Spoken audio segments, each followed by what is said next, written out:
Rosalie, ano ba ang batayan ng House Quadcom ng paglipat ng detensyon kay Cassandra Ong sa Correctional sa Mandaluyong? Ella, naninindigan ng House Quadruple Committee o Quadcom na legal at naaayon sa Rules of Procedure at sa batas ang paglipat ng detensyon kay Cassandra Ong mula sa House of Representatives patungo sa Correctional Institution for Women sa Mandaluyong City. Ayon sa Quadcom Chairperson, sinunod ang lahat ng protocols at nag-ugat ang desisyon sa rule of law.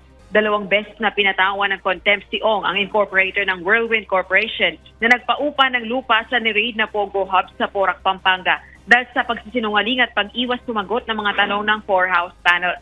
Sa unang contempt citation, sa House Detention Facility ito iniutos na mamalagi. Samantalang sa ikalawang contempt naman sa Correctional Institution for Women na iniutos ng Quadcom ito ma-detain.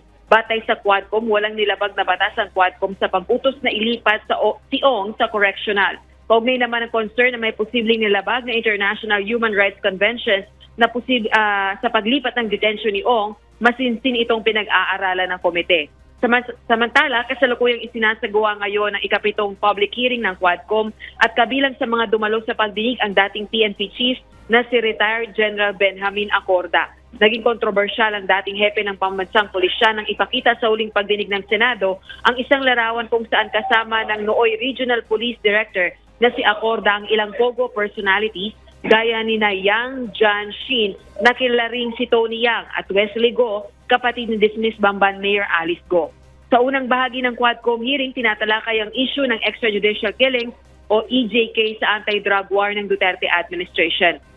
Partikular na ang pagpatay ng 2 persons deprived of liberty o PDLs sa 3 Chinese drug lords sa Davao Prison and Penal Farm noong August 2016. Isinasangkot sa kill order si retired Police Officer Roy Nagarma, dating General Manager ng Philippine Charity Sweepstakes Office o PCSO sa ilalim ng Duterte administration.